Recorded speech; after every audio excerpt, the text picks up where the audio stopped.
Hey everyone, Temporal here, and for this session we are going to go ahead and take a look at this Reddit thread. This is a Reddit thread that says low gold, high silver, checking in. I think I figured something out. If you're a tank and it seems like your healers aren't healing, try switching to a more stationary tank. And I don't like seeing this, to be perfectly honest. I look at this and go, really? This is what you're doing? This is sort of like going, oh no, if you're not getting heals, you need to do what your supports want to do. You need to swap into something that's easier for them. You need to do this. And like it fosters too much of a mindset of other people get to pick what you play. And if you're on an organized team, other people might get to pick what you play. On ladder, no, that's not going to be the case. And it's also not the right answer. It does some bad things. It causes people to go, oh, hero switching is the right answer, when hero switching sometimes is the right answer, but frequently isn't. It's in a lot of ways better to learn how to solve problems, at least initially, on the hero that you're already playing, if that can be done, and hint, most of the time it can be. You also get into situations where the ladder, especially for tank players, will just demand Reinhardt's forever. And I don't want tank players to get stuck in this habit of, oh, I better appease my supports. I better appease my DPS. Can we have Reinhardt? Can we have Reinhardt? Like, I don't want tank players to get stuck in that habit, which they will get stuck in the metal ranks if they see too many things like this, believe things like this sort of thing. And the right answer almost always is to change your playstyle, and we're definitely going to see, or we're likely going to see that that's the case here. You're the one that asked the question on Reddit. Hey, Larry. Good to see you. Good to see you then, Larry. Then we're going to rip apart your piece. If you have questions, thoughts, want to defend your piece, absolutely let us know. But we look at this one, and it says, so I had a match where the other tank went ball, so I decided to go Winston. Perfectly fine. Ball plus Winston can work. It's a hard dive combo. That's what it does.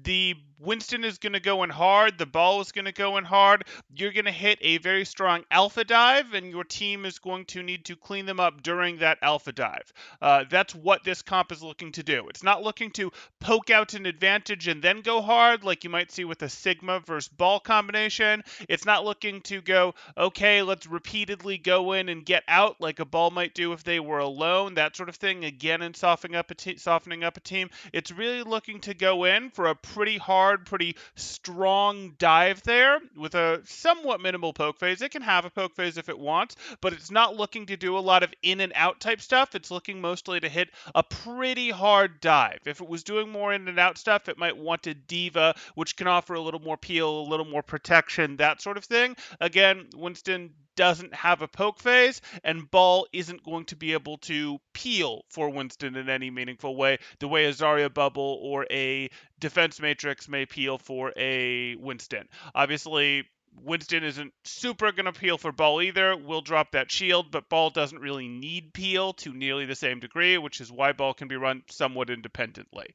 So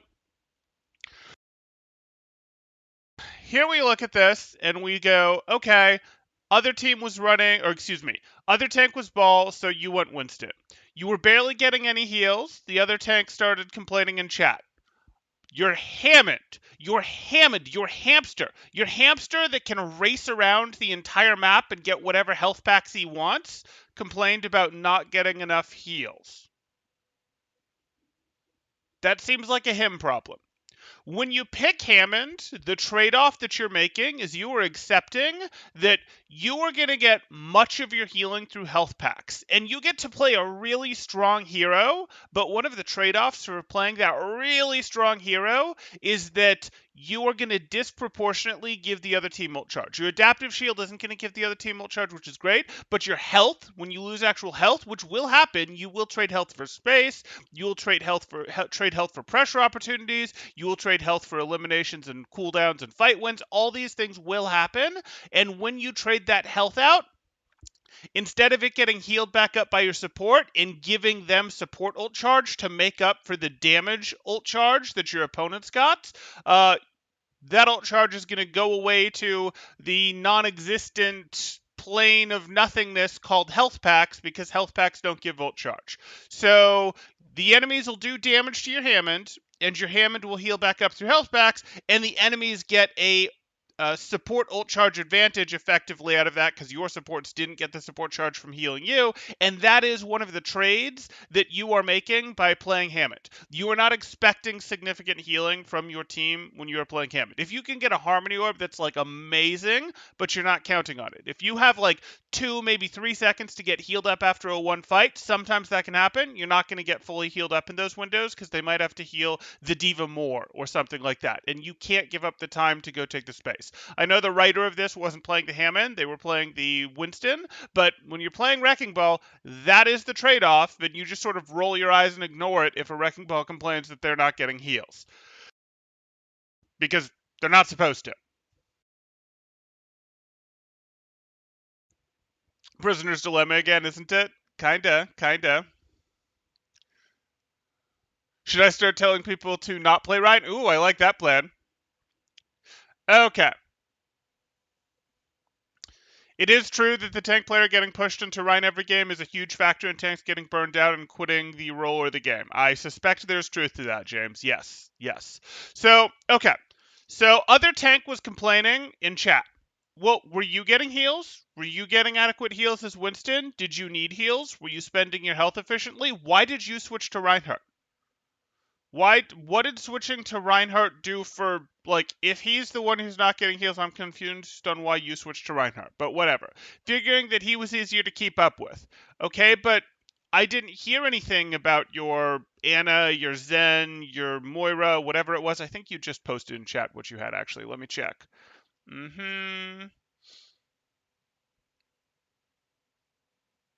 You had a Moira and a Mercy on the team. Okay. Um, that's fine. You two are going to go for very hard dives as Winston plus Hammond. And that's going to force the fight into the enclosed space where you hit the dive, and Moira's going to come in and just heal in that area where we've hit the dive. You're not going to be able to play a lot of angles and do hit and run type stuff, hit and run type stuff, hit and run type stuff, hit and run type stuff until they mess up and you can get an opening, because Moira's not going to be able to sustain it, but that's not what you wanted to do with that tank combination anyways. So far, I'm not seeing a problem with that. Okay. Once I was Reinhardt, I got all the heals I needed. Well, were you not as Winston? And why did you need so many heals as Winston? Like, the fight happens explosively when you're playing Hammond plus Winston, and if you're playing Hammond plus Winston, again, you don't need a lot of free healing, you don't need a lot of healing from your staging, you shouldn't be taking very much damage until you aggressively start the fight and make it happen with pile drive, with Winston bubble, those sorts of things, and go, yeah, we're hitting this hard, and our team is effectively going to brawl at this point. Like, it's a dive comp that is creating the dive basically immediately to force the brawl phase. So I hope you weren't trying to run it against Reaper, Reinhardt, Moira, Zarya, something like that.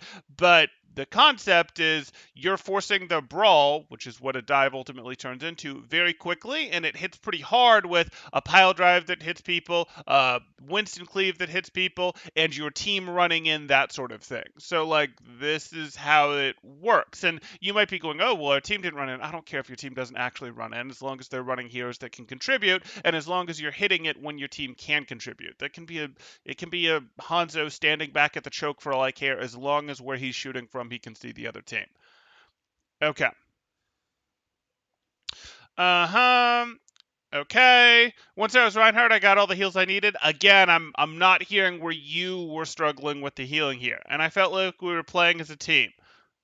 What does this mean? Like, we were playing as a team. Are you in this world of, hey, if we're all stacked together as 6 people, as 5 people, as 4 people, we're playing as a team? That's what teamwork looks like. Teamwork looks like stacking on top of each other. No, teamwork is timing.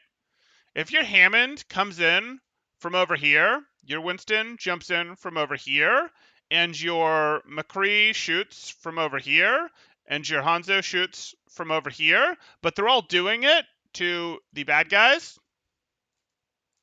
the other team, at the same time, that's teamwork. That's teamwork. Teamwork is we got the timing right. We're taking the engagement together in the sense of we're taking the engagement at the same time. Not in the sense of, oh, well, we're all standing on top of each other, so this is teamwork. This is we're playing as a team. I don't care. Just it's not something where it's like, oh, you're playing Reinhardt, so you go, well, we rotated as a team. All six of us were standing together behind my shield, and I got us through that tough spot, and that's great teamwork. Well, you know what? You want to know what Winston can do to get his team through rotation? Maybe he's got Zen, an Anna, and Zarya standing right here. Winston can jump on the bad guys with a Zarya bubble, then drop his own bubble, while his team rotates on through to get to the safe little cover, and then, because he had these double bubbles, he's going to survive long enough that he can jump out. And he helped his team rotate, but he wasn't standing anywhere near them. Teamwork. You were playing as a team. Like, don't fall for this. We all have to be grouped together for it to be teamwork stuff. Timing is more important than timing is, I don't want to say timing is more important than positioning. Positioning is extremely important. It's just the irony is being in different places where you can cover for each other rather than stocked on top of each other is better positioning in almost every comp. So, like, I don't want to say timing is more important than positioning, but like timing is more important than what most people think of as, oh, timing is more important than grouping up. How's that? Wait a minute, Temporal put bad guys in blue when red team are the bad guys in canon. This means Temporal himself was a bad guy all along? Maybe, maybe. Teamwork is timing. Good takeaway. To be fair, if you get a team that can rotate or stack in silver, it's a huge win. I mean, until it's silver and the enemy team has Junkrat, so yay, you all stacked together for the Junkrat. Oh, that's not so good. You all stacked for the Bastion. Why is silver struggling so much with Bastion? Probably because they're all stacked and pushing from the same direction, whereas Bastion just gets overwhelmed if he gets pushed from multiple directions at once. Like, I get what you're saying, but you need to do things when your team can also do things. Doing things could be shooting at the enemy, jumping at the enemy, rotating through a spot that the other team would not like your team to rotate through. But you need to do things that you need to spend your resources, be they your jump packs, your Rhine Shield, your Winston Bubbles, your health, you need your ammo. You need to spend resources when your team is also doing something relevant in the sight line of the enemy team, or the enemy team is in the sight line of your team, which should be the same thing. Like, that's when you need to spend resources. If you do that, you'll do pretty well in Overwatch with any of the tanks, especially the initiation tanks or the main tanks, as we're talking about here.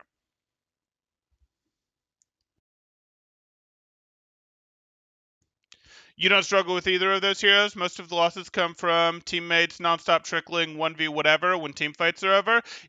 Okay, sure, but that has very little to do with stacking.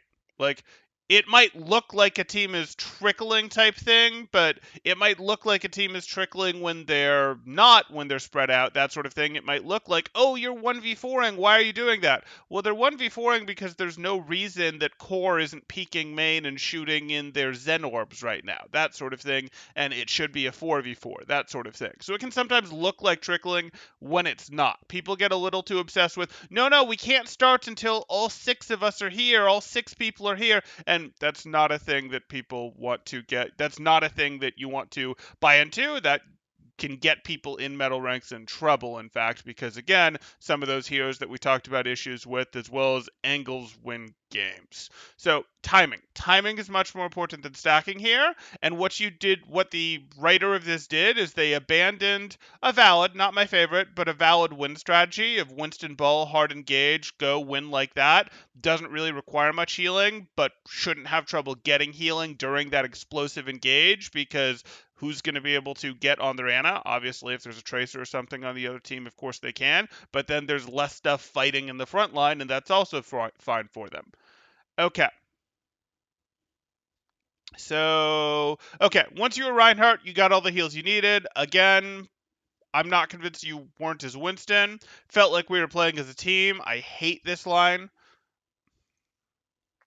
I did it a couple of more times. I did it a couple of more times that night when I didn't get heals, switching to Reinhardt or Orisa, and almost every time we did better. Okay, so were you playing Winston every time? Were you playing Hammond every time? Were you playing Diva every time? Who were you playing that you'd then swap to Reinhardt or Orisa when things didn't go well and you'd get more heals? Because it again turns into, you didn't tell us earlier in this thing that you were struggling to get heals. You told us that your other tank was struggling to get heals, and you swapped to Reinhardt, and that somehow fixed the problem. What did your support stop going on strike because they had the Reinhardt, their security blanket, and once they had their security blanket, they were willing to heal ball? Is that what happened? Is that what you did for the rest of the night? No, for the rest of the night, it was when you didn't get heals that you went to Reinhardt or Orisa. And here's the thing: if you're playing Winston with ball, you're going in for these hard engages, and it doesn't really matter there. You usually pick Winston when the other tank picks Diva or ball.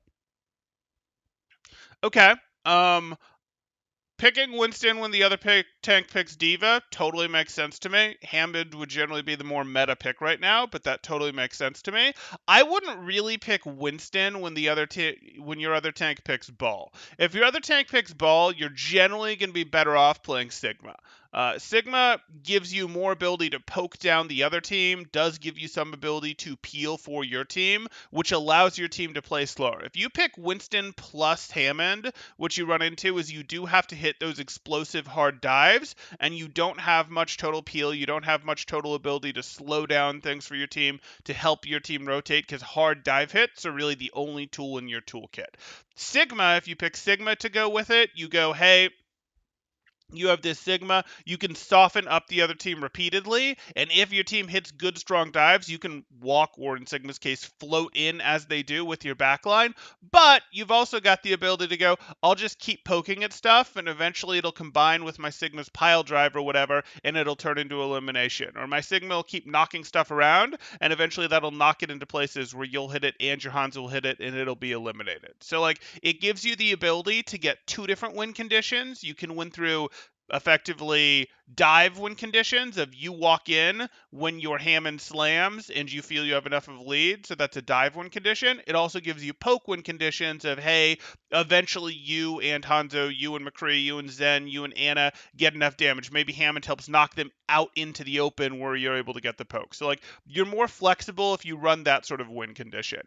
Rather than if you run the Winston, it's all about Winston Hammond have to hit their dives together. Like, that's what they're going to have to do. They're going to lose poke battles. Even if they're trying to shoo stuff around, they're going to lose poke battles because there's no defense matrix in their backline. There's no Sigma shield that can be used back there. There's nothing like that to help them out. A Tracer can show up and bother them, and neither of them are going to be great at peeling it.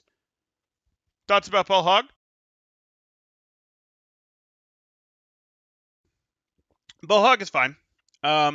I prefer both Sigma and Diva, but I actually did a coaching session with Brown on their Balzen comp, and they were using Hog in place of a Sigma or Diva. And you can use it in a similar way to how you use the Sigma. The Hog is holding a separate angle. He's pretty good at holding an angle alone. He's also got very strong pick-off potential, which is effectively a poke phase thing. So Ball can knock people into places where he can hook them. Ball can pile drive them up. He can hook them. But even if you don't combo those two specifically for value, he does a lot of what a Sigma would do, which is threaten a certain place up to a certain range, control lane pretty well, be pretty hard to remove, that sort of thing. Sigma's ultimately better. The reason Sigma's better isn't so much for the threat, the poke, that sort of thing. Hog in some ways does that better. Sigma's better because, he feeds a little less while he does it, but he also shuts down potential win conditions a little bit more. Hog is okay at it. It's really hard to go, okay, well, our win condition is the other team is barrage, or we're going to go ahead and set this up and then do our high noon. It's hard to do those things while Hook is still available, but Hog can't really keep Hook off of cooldown. It's too important.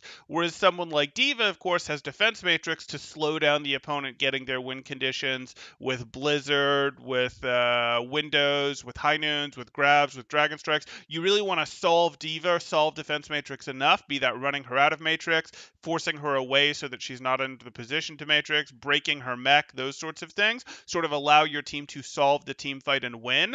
Hog can't really not use his Hook. Diva can, not use her Defense Matrix and still get some value, or Diva can use a tick of Defense Matrix here and there and still have it, even though it gets on a bit of an internal cooldown, depending on exactly how things are going.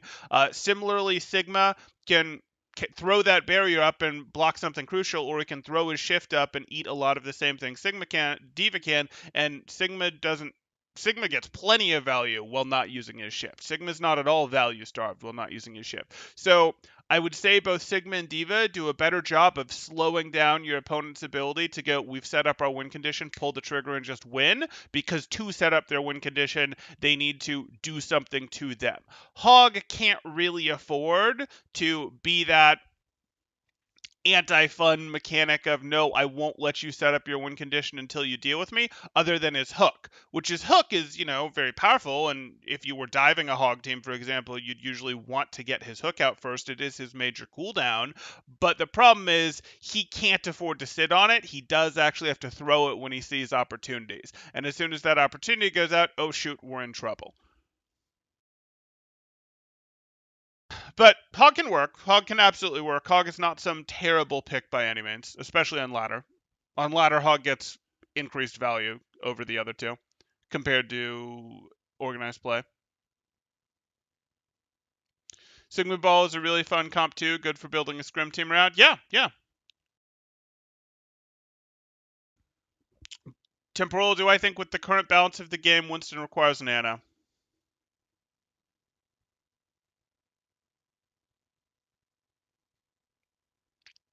Yeah. Yeah, I do.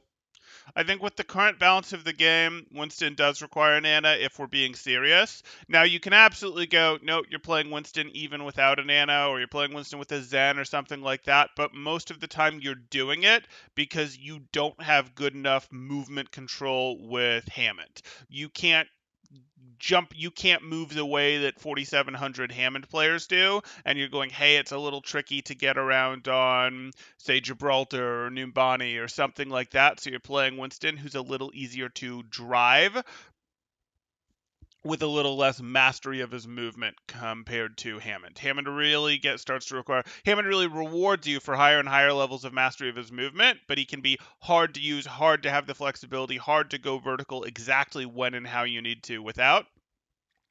Um, so most of the time where you'd play Winston, Hammond would be better if you could control him, if you can control him adequately. The exception to that becomes, hey, Ana reinforces Winston quite nicely. Nano is okay for ball, but it's not amazing. It's very good for Winston. So, and as is being able to keep Winston in a fight.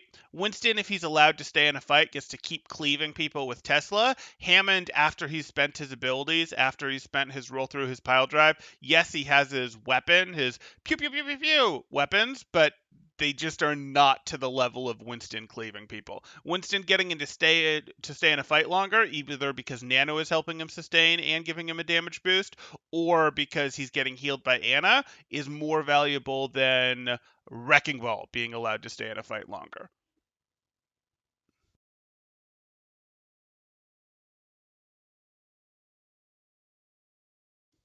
Is Hog more self-sufficient than Sigma? They're different. They're different. Hog has, a breather, which restores half of his HP and causes him to take half damage while he's using it, but then it's on a cooldown. Sigma has less total HP than Hog, but has two different defensive cooldowns. Has a barrier that can be cycled on a very short cooldown, though it only has 700 health, which is not terribly high for a barrier, though it's not nothing by any means, and also has a shift that can absorb health and turn into additional health, and also has 100 of his 400 health as shields, which recover automatically, which is something Hog doesn't have. Like, they're different. I would not consider I don't know that I'd make a call on which is more better at sustaining their life, that sort of thing. What you generally need to know is Sigma is generally going to be better at taking angles. Excuse me, Sigma is generally going to be better at holding angles once he's established himself in an angle, whereas Hog has a little bit easier of a time taking angles, but then once he's used his explosive bout of force, because Hog is more cooldown dependent than Sigma is. Hog is going to be like, oh, you've used Hook, you're a much weaker hero now. Your power spike falls off much harder. If this is Hog's value when he has Hook, it falls down to here when he doesn't, and then falls down to here when he doesn't have Breather. Whereas if we looked at Sigma's value might be here, and then when Sigma doesn't have rock, maybe it falls down to here, something like that. Doesn't have shift, okay, maybe it falls down to there, something like that, that sort of thing. So Sigma is going to be more consistent in their value. Hog is going to be more explosive in their value. Sigma has more stable self-sufficiency. Yeah, Sigma's a more stable hero in general in terms of their power level. Where, see, we've ranged, and obviously these goes back up as your cooldowns come back off, and these go back up as your cooldowns come back off. So, like, that would be how you'd look at these two heroes. Okay, I got distracted here. Was there anything else in chat before I want to go back to this?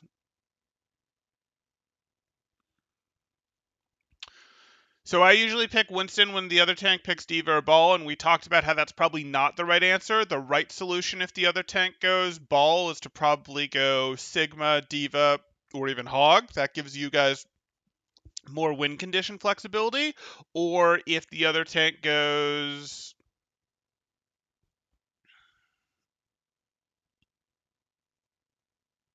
D.Va, you obviously can't pick D.Va. I wouldn't pick Sigma. In those cases, you could pick Winston, or you could pick Ball yourself. Playing Ryan for your team is like giving a screaming baby a pacifier. Okay, okay. Magdalena says, I don't like Winston and Hammond as support. That's nice. That's nice. Like, I hear you, Magdalena, but what you're saying is you don't like mobile tanks that play for angles. It's a playstyle that you're going to have to learn and you're going to have to get used to because you don't always get to pick what your tank comp is going to be, is the thing. And I don't mean to be mean about that, but like, the tanks will burn out of just playing Reinhardt all the time or just playing Reinhardt and Orisa all the time. Tanks tend to burn out very quickly on playing Orisa. And then you get into, okay, so would you prefer double off tank? Would you prefer D.Va plus Roadhog? I certainly wouldn't, is the thing. So you're going to run into these mobile tanks. It's a playstyle you're going to have to learn, and it really comes down to this timing thing. They're going to hit from different angles. Winston's will sometimes be boring and hit from the straight direct angle, especially when they have Annas. It's a cop-out, but they'll do it sometimes, especially when they're playing against teams that aren't that powerful in terms of brawly, in terms of directional hit, that sort of thing themselves, when they're playing against sort of other divey teams. But that's sort of just a thing that you're going to have to get used to, just like tanks have to get used to most support combinations. We did a support tier list. Now, no, tanks do not have to get used to Lucio Brig or Lucio Mercy. Those are terrible support combinations, much like D.Va plus Zarya is a terrible tank combination, and I would say tanks get off that combination if they're doing it. But, you just like a tank player has to learn, oh, my supports are going to be Mercy Zen this round. That's a perfectly valid support combination. I guess I better figure out either how to play my tank with that support combination or switch to a tank that works better with that support combination. Ball works quite well with that support combination, as does Sigma. Roadhog's perfectly happy playing with that. Winston can play with that. All those things. But I get that people have preferences. That's not me calling out, like, how dare Magdalena have preferences.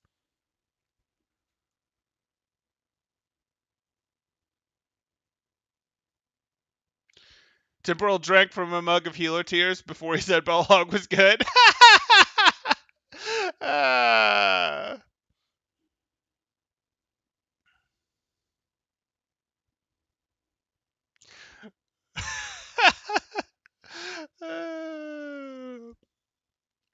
Okay. Winston has so much active uptime between Nano and Primal, he really does once things get going.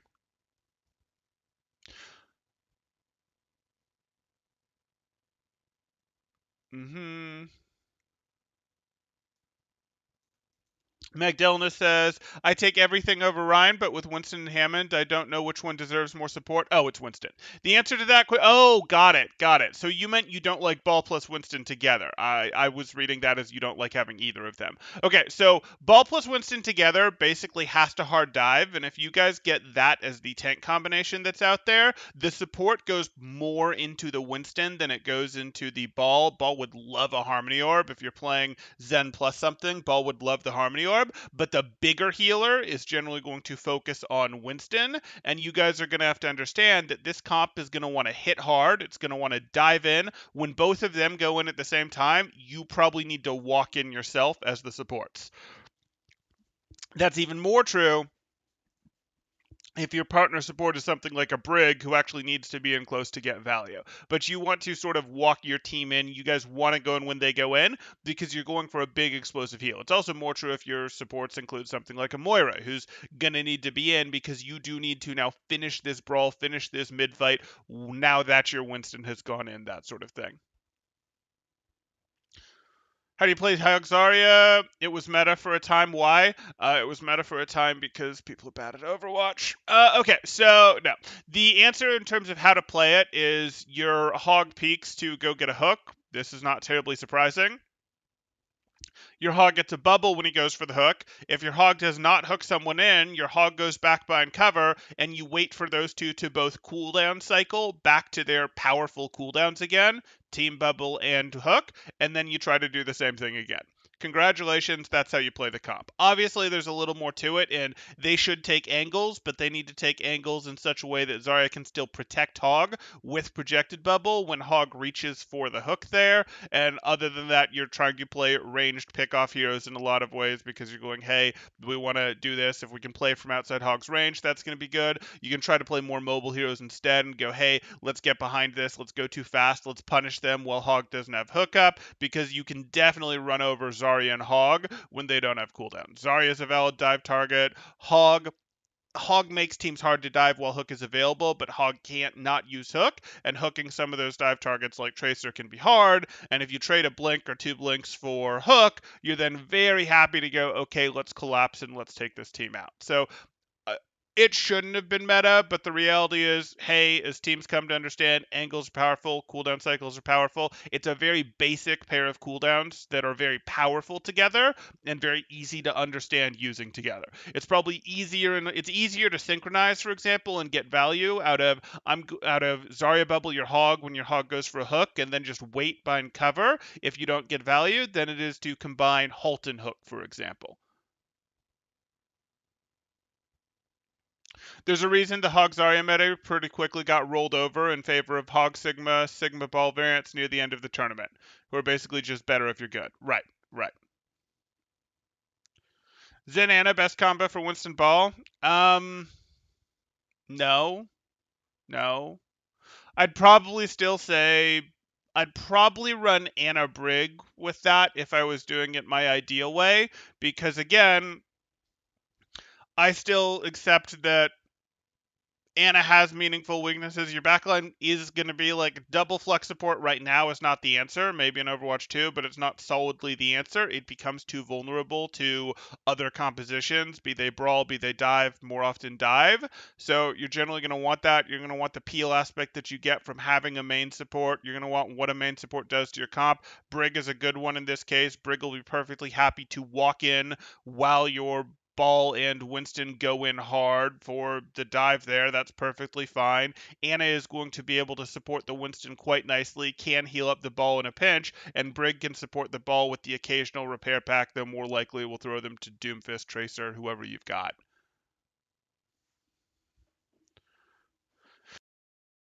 Sounds good, Celeste. Got a bio of Zarya review? Yeah, no problem, no problem. You guys know the drill. For anyone else that is looking to get coaching in Overwatch, you can join my Discord in the description below. You can see other stuff there, what we're covering, topics like this. But I also do sell coaching. I do coaching sessions, both stream sessions as well as, over voice with screen share sessions, whatever people are looking for. So join the Discord if you want to see rates on that, or join the Discord if you want to see the community, see what we're covering, that sort of thing.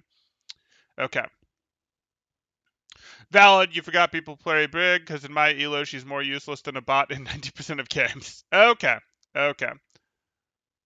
Hog was the main tank in Hog Zarya, but a lot of Hogmans would flank with him and wreck the game for their team. At what point does an off angle become a flank? Like, if you're on King's Row and you go, okay, King's Row, my main push is left side of statue. I tried to hit a bubbled hook from here, didn't work. Now I'm going to go over here and try to hit a bubbled hook from here on the next cooldown cycle.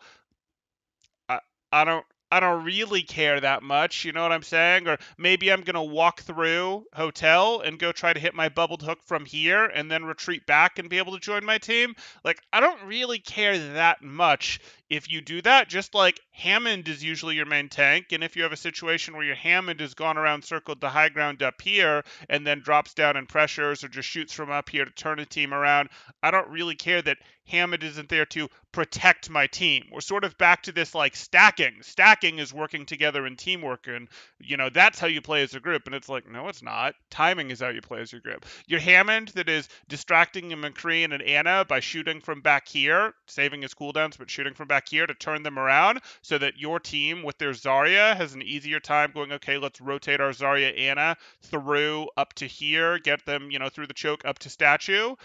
That's fine. And then when they actually want to go from here, the Hammond might go in with abilities. He might do it from here, he might do it from over here, that sort of thing. Over here meaning further to the right from attacker's perspective. Still in high ground, but sort of from a different angle to have changed them. Okay.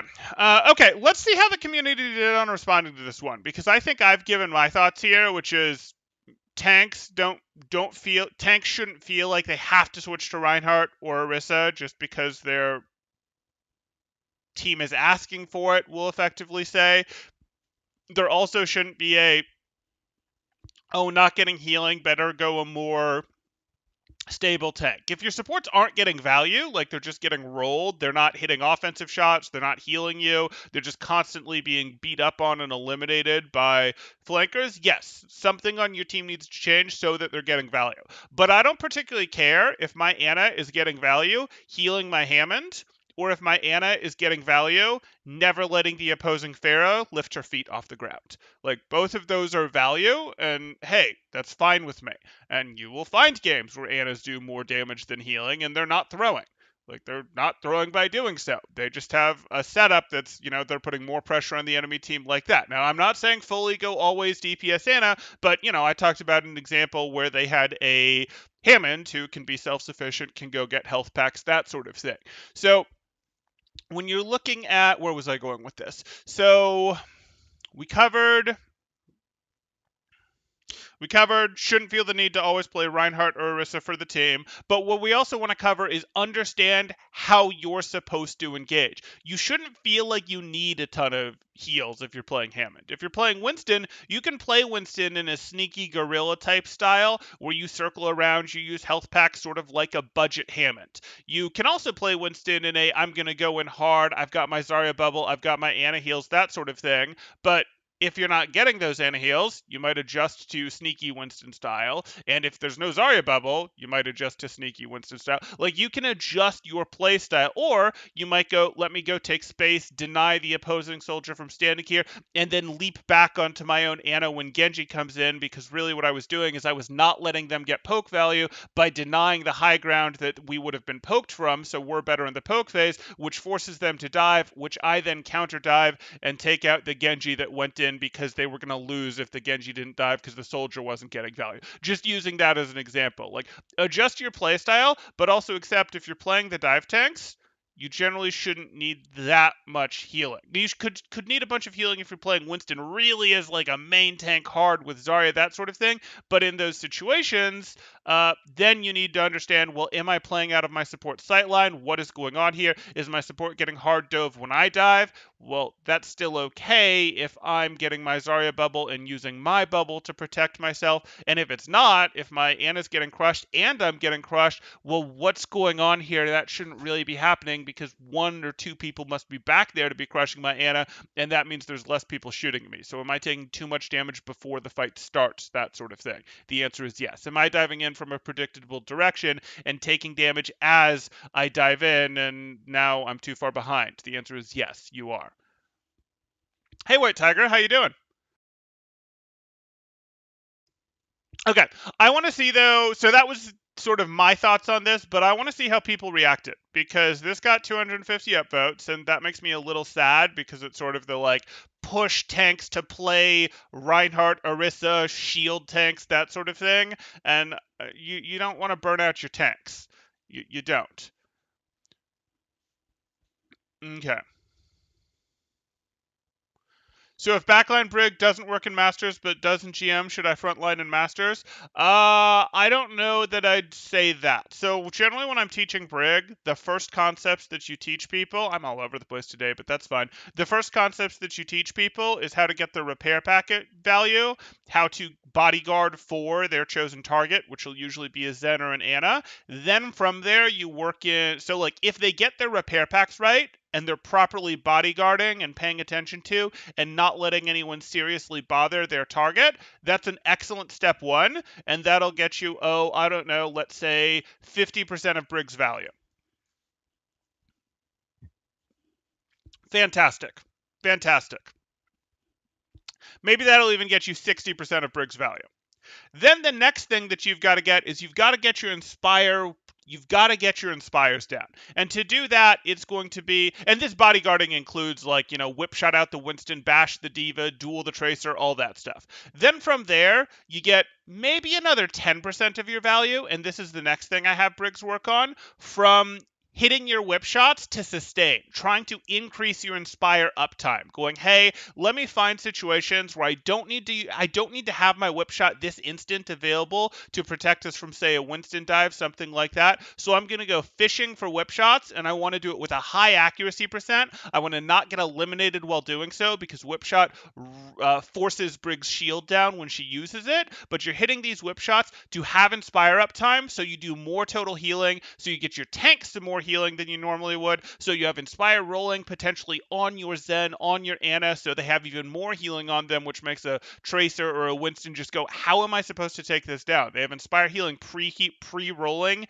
and they're going to get a repair pack, and a Briggs is going to come fight me? Like, what am I supposed to do with that? That sort of becomes the next 10%.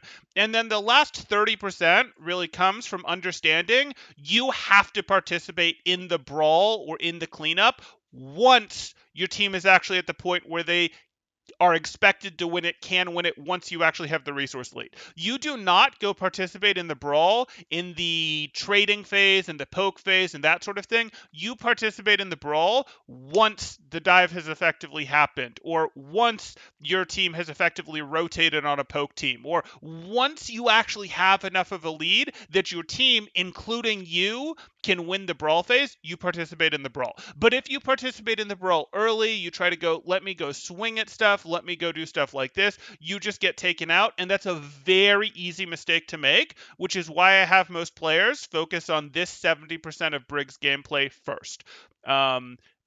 The truth is, you can get through most of Masters focused on this 70% of the gameplay.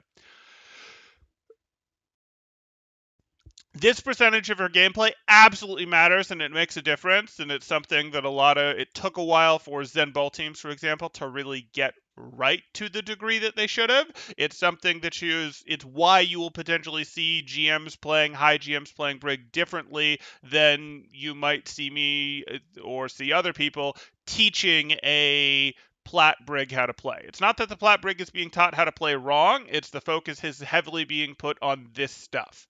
Anyway.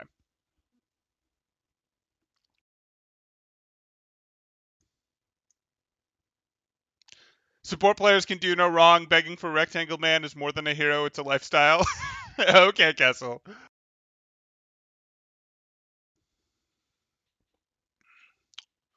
Magdalena says, at Temporal, briefly after Brig Nerfs 2.0, I desired to become a Brig one-trick pony and watch top 500 Brig streamers in Zarya Hog meta. They all told that pocketing Hog is the way. Okay.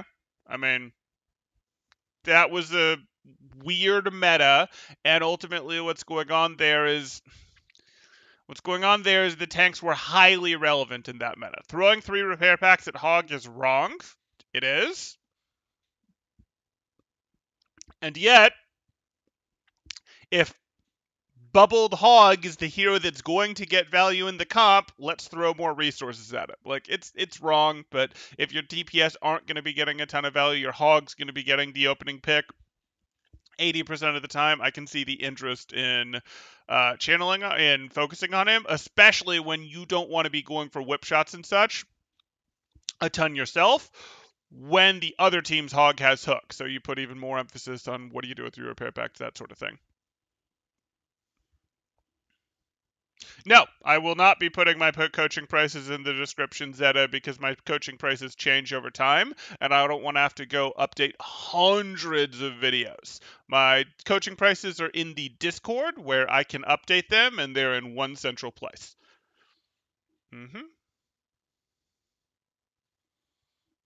Okay. Advice from the time wasn't great, but it got you to Masters. Fair enough. Okay, so I want to see what people have to say about this one. If you guys have different thoughts, definitely let me know. I tried telling a Brig player that Brig mainly protects the other support, and I was called mean things. Well, that was mean of them. Changing your hero is only useful so it fits your comp better, but having an adaptive playstyle is so important that it's crazy. Sure. Adaptive playstyle should be your first solution. You're not truly learning heroes until you're learning how to drive them into unfavorable situations, to be perfectly honest. Okay. Burning Penguin says, Gold Plat swinging support main here. Okay. Mostly it's line of sight and peel issues. Off tanks are either out of my sight, so I can't heal them, or I'm getting pressured by the entirety of the Overwatch cast while my boys are out on a hot date with who knows. It's also possible that there is a Widow on the enemy team. In that case, I have to play corners and only peek when I have to. So someone's wrong. You could be fighting 2 people, you could be fighting 3 people, but you're not fighting 6 people while your tank needs heals. Now, your tank might think he needs heals, but your tank doesn't need heals even if he's at 1 HP and 0 people are paying attention to him. He doesn't need heals. He can go find health packs. He can go leave the fight. He's not in the fight. That sort of thing. So, there's something happening that is like not true in this statement. And that's true for most players. Most players are not terribly good, and I mean most on the ladder. I could say most in metal ranks, but I do mean most on the ladder because metal ranks is the majority of the ladder, and this does proceed a bit higher than that. Most players do not have a good read on what's happening elsewhere on the map, except in the micro fight that they are in. The better you get at that, the better you understand engagement timings and when you need to do crucial things. But also, you're going to understand, oh, okay, I might be missing 100 health. I might be in a 2v1. It's not my job to get an elimination right here. It's my job to survive and sort of distract these two while the 4v5 that's going on in my own backline happens. This would be a good example of double bubble. Your Winston and your Echo go in with a Zarya bubble, and you don't actually get any more healing from your Ana because your Ana's busy defending herself from the Winston and the Echo that are on her, or the Winston, the Echo, and the Genji that are on her, or whatever the case may be. But you as Winston are going, oh, I'm fighting 4 people. You're not necessarily expecting to get an elimination on them. It's perfectly fine with you if your backline instead gets an elimination on the Echo or the Zarya, or excuse me, on the Echo or the Winston that's attacking them. Your job is to pressure, to charge your ult, because when you have ults, you might actually be able to get eliminations. And to survive, but to survive while not letting the opposing team help their Winston and Echo, because they do have to worry about the bubbled monkey in their face, the Echo dropping stickies on them, that sort of thing.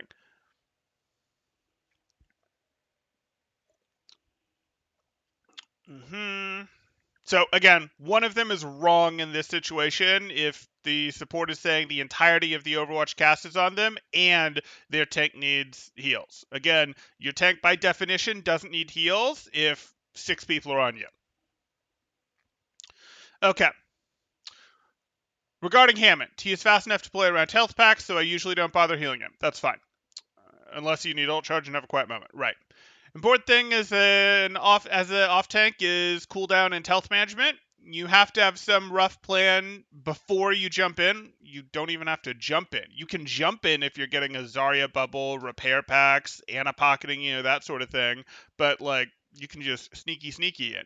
You can jump to high ground, wait on high ground for 3 seconds for your cooldown to start to come back, and then drop knowing you'll have your cooldown in 2 seconds. And you have a bubble that'll easily last 2 seconds. That sort of thing.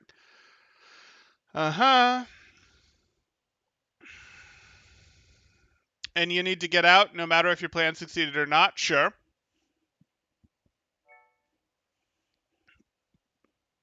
Don't try to chase them down while the entire enemy team is pressuring you. Even Ana can't out-heal the incoming damage. That's true. While Ryan can be great, you also have to be able to switch between aggressive mode and defensive mode. Sure. Yesterday, you had 2 tanks with completely different playstyles on your team, an overly aggressive D.Va and a scared Ryan. Isn't that just the standard? Like, isn't that just the standard? I've watched enough VODs, guys. Like, that's what you're gonna get in gold plat game, isn't it? Okay. You can guess who got the blame. It was the supports. Probably should have been the feeding D.Va, but hey. Or it could have been the Rhine who didn't take space. Take your pick. That said, did you do anything besides healing them? If you know that your D.Va's going to feed, are you able to get some offensive value in the fight before D.Va feeds and you just get stuck constantly trying to recover her health type thing? So it doesn't really matter what you play. In theory, I can work with anything, but you have to be able to play it properly with your team. You're not Rambo. Hammond might be Rambo. Hammond, throw on the Rambo headband. Hammond might be Rambo. Most games I had in this rank so far boil down to, does the tank know what he's doing? Like I could see Hammond with like a tank green ball and a headband and couple of assault weapons in each of those hamster hands. I could see that. Hammond, I could see that. I think we have a new Overwatch skin here. Hambo, there we go. Okay. Okay. We're not going to overemphasize communicate. You do not need to communicate in this game. You need to read what the opponents and what your teammates are going to do. You need to communicate and organize play, obviously, but that's not a new take from me. What else do we have in terms of a top comment that's highly upvoted? This is Overwatch University after all, so it's worth mentioning that heroes like Ball and Hog are way more self-sustaining and shouldn't require heals as often. Yes. That being said, supports don't die trying to heal a Ball and don't get eliminated trying to heal a Reinhardt who's trying to feed. Sure. For tanks, don't forget to turn around and recognize where your supports are. Diamond Master's Peak, support flex player. A tank support flex player. Okay, I mean, that's fine. Yes, if you're in a forward team, you should generally be checking somewhat frequently because it's important to understand where your players are, but you need to do this if you're a tank, not just to understand if they can heal you. I'd actually argue that that's less relevant. Like, you don't need to check specifically to see can they heal you. You need to check because you're going to go, wait, if I'm going to pick a fight with the enemy team, if I'm going to fight the enemy team in any meaningful way, I need to make sure that my team has a sightline on the enemy team.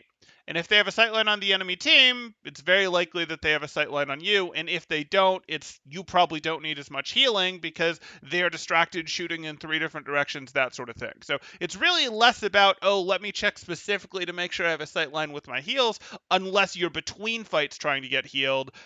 And if you're between fights trying to get healed, well, you have time to go find a health pack in the first place, right? So I don't want to put too much emphasis on that. There's a more direct thing. There's like a rule of thumb of, hey, engage the enemies when your team can also see the enemies that will serve you better and requires you to remember, implement whatever less things to still get the same result. Simpler is better if we can do it. And that is simpler because it gets you more things for less thought, effectively. Hi, Jacob. Your dog's name is Rambo. Now you have an image of him in Hammond spell. Nice, nice. Everybody learning main tank should watch the games back twice, once from their own point of view and once from their main healers. Well, I mean, okay. Sure. That's fine with me. And I would like every support player to also watch back their game from their Genji's perspective, their Hanzo's perspective. Like, you're gonna learn some things. You're gonna be like, why is my Genji not getting anything done? I don't know, because he constantly has to go get health packs. Like, you're tunneling your tank and he's never gotten healed, that sort of thing. Like, oh, huh, how weird. That sort of thing. Like that's a good exercise to do, sure, but it's a good exercise for everyone to do. I'd also be good with the tanks watching it from their McCree's point of view. Oh, I started the fight. Why isn't my McCree doing anything? Oh, I started the fight when he was mid rotation. He's still a good 4 seconds from being able to do anything in this spot he's going to, and 3 seconds from going back to his old spot to do anything, which would be less valuable. Huh. Like, yeah, watching from other people's point of view is good.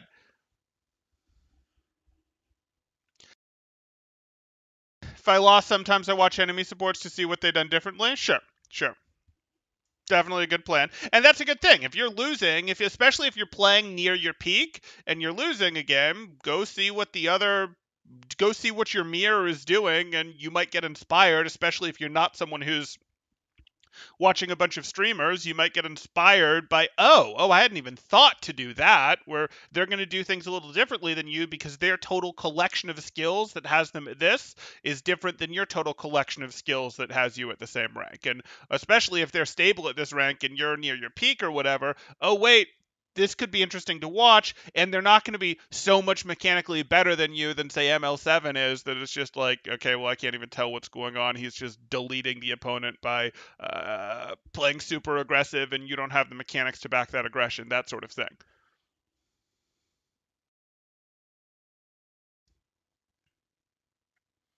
In my unbiased opinion, I think Jim Fedoya made the best comment in here or in the Discord or in chat. There we go, Jim Fedoya. Oh yeah, this one. Got it. Okay. Mm-hmm. Sure, helps to watch some high level players. Helps to watch some high level players play tank and observe their positioning as well. Many of the chokes or corners they play are held for an important reason. Their support can keep line of sight without being harmed. Their DPS have uncontested access to high ground. Okay.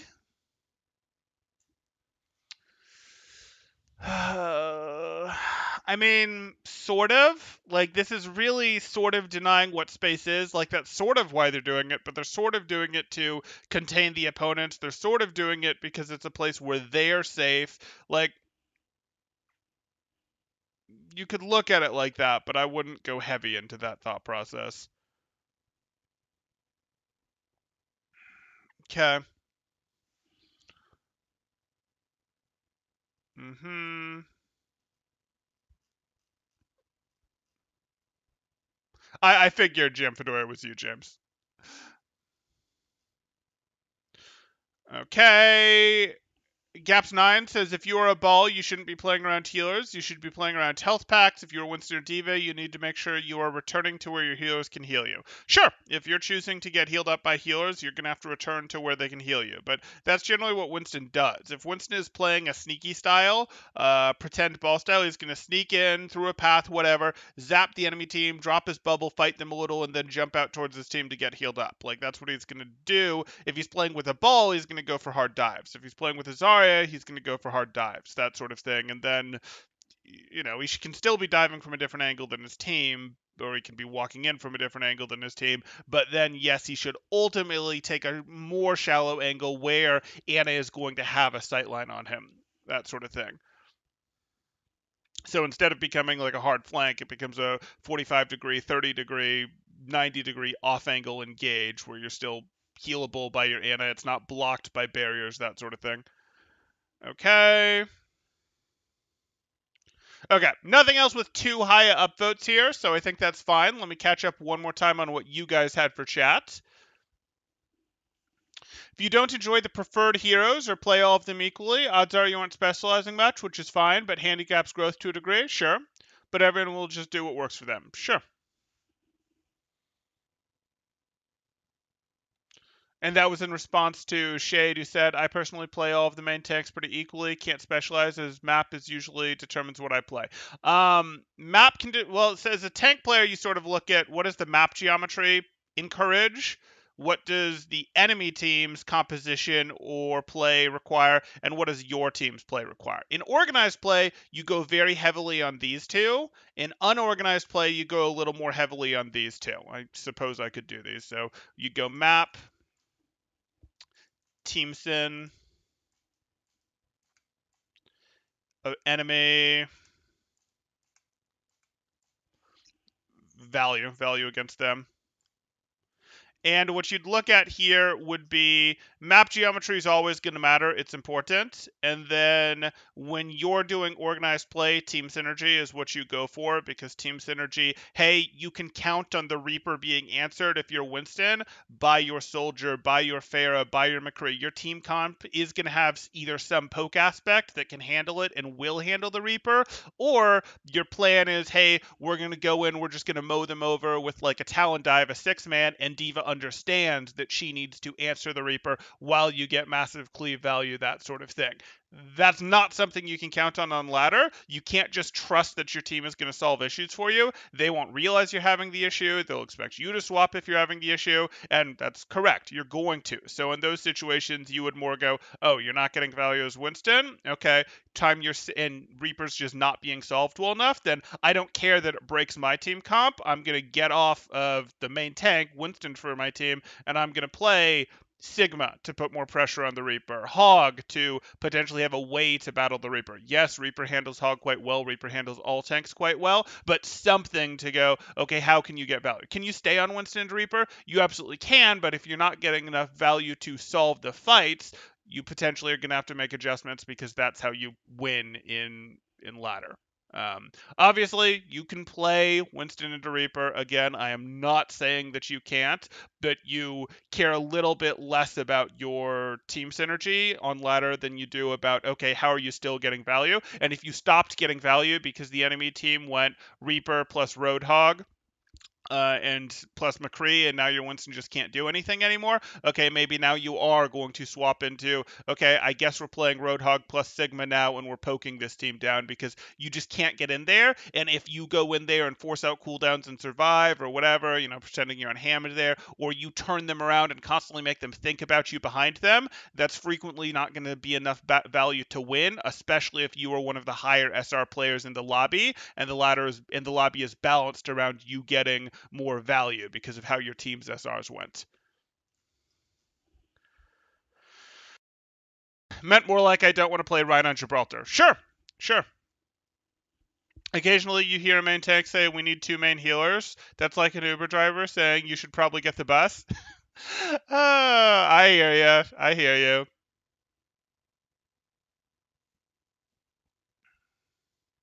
Once asked a Rhine who once met a feeding Rhine who asked for mercy because no healing while having Ana and Moira as supports. Yeah, that sounds about right. Okay. I think that one's going to do it. If you guys are enjoying the content, please do drop a like. Consider subscribing if you haven't already done so. You can certainly check the bell as well to get alerts, to get, notifications when I go live here. But an even better way to do that is to join my Discord in the description below. And in there, you can get pings when I go live. You can see what topic I'm covering to see if it's a topic you're interested in being here for, being part of the discussion, being able to pick this former contenders coach's mind, all those good things. You can also in there see what other things we're doing. I think we're going to probably this weekend, I'm going to bounce between doing some collegiate coaching because NACE is going on, which is the biggest third-party tournament this season for collegiate coaching, and we have playoffs for that this weekend. So that should be exciting. I'll jump between hosting some of that, not hosting some of that, obviously coaching some of that for my team, but doing streaming some of that, and probably the Pokemon Brilliant Diamond Shining Pearl. I think we're going to do a monotype playthrough of that on Twitch as well this weekend. So if you are interested in things like that, when we go do interesting things, join that Discord. You can go vote right now to, make me sad and what you guys pick to make me play through there as a monotype there. I won't actually be sad. I'll be fine with any of them, but you guys are plotting my demise, I know, with locking me into something like bug type.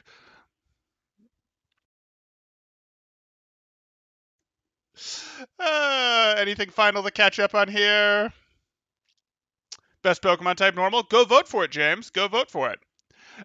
Or don't, vote for what you want to see me play. Okay, that's going to do it. I will see you guys in the next one. Thanks.